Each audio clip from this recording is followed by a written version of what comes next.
Perjuangan Sri Mulasih, melawan kezaliman, menjaga warisan orang tua. Klaten, Tribun Cakra, Kamis, 28 Agustus 2025. Di balik hiruk pikuk kasus tanah pasar Purworaharjo Desa Teloyo, Jalan Tanjung Anom Baru nomor 7, Babadan, Teloyo, Kecamatan Wonosari, Kabupaten Klaten, Jawa Tengah 57.556. Yang telah bergulir selama lebih dari 8 tahun, ada sosok sederhana yang menjadi simbol keteguhan hati dan cinta seorang anak kepada orang tuanya. Sri Mulasih, putri bungsu dari 9 bersaudara almarhum Slamet Siswo Soeharjo. Sejak tahun 2011, Sri Mulasih memikul beban berat mempertahankan hak tanah peninggalan orang tuanya. Tanah yang sah secara hukum, bersertifikat atas nama ayahnya, dan bahkan pajaknya masih rutin ia bayarkan hingga hari ini. Namun, bukannya mendapat perlindungan, ia justru harus berhadapan dengan tembok tebal kekuasaan, mulai dari pemerintah desa Teloyo, pejabat daerah, hingga aparat yang seolah menutup mata. Bagi sebagian orang, menyerah mungkin pilihan yang masuk akal. Bagaimana seorang perempuan sederhana, anak ke-9 dari keluarga besar, bisa melawan kezaliman yang diduga dilakukan secara berjamaah oleh mereka yang punya jabatan, uang, dan kekuasaan? Tapi Sri Mulasih memilih jalan berbeda. Ia berdiri, meski sendiri, membawa semangat warisan orang tuanya. Baginya, ini bukan sekadar persoalan tanah.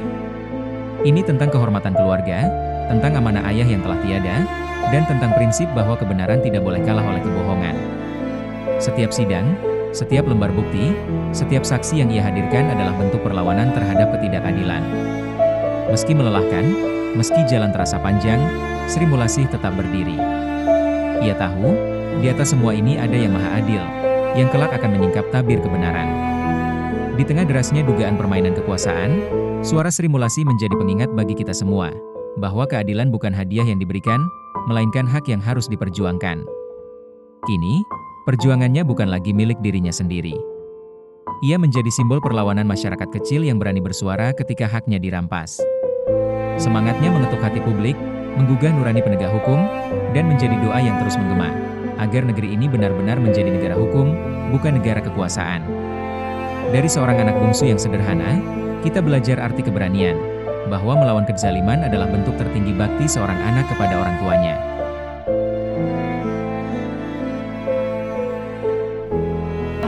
Minta kepada Presiden, terutama Pak Presiden Prabowo, Pak Kapolri, dan penegak hukum lainnya, KPK, untuk turun ya? Ya, untuk turun, untuk segera menyelesaikan kasus masalah tanah penyerobotan ini, karena mereka itu semena-mena sangat menzolimi masyarakatnya. Saya minta keadilan, memang belum pernah terjadi tukar guling, belum pernah sama sekali.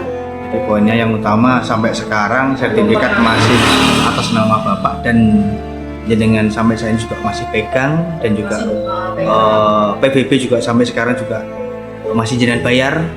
Dan mereka malah justru membangun dengan dana APBD, dan membangun itu pun tidak ada izin dengan ahli waris, ya, asal membangun dan memakai dana APBD. Yang itu yang saya selalu pertanyakan. Saya minta keadilan, terutama dengan Pak Presiden Prabowo. Saya minta keadilan untuk masyarakat kecil ini, Pak. Harapan saya, semoga nih Pak Prabowo mendengar segera. Amin.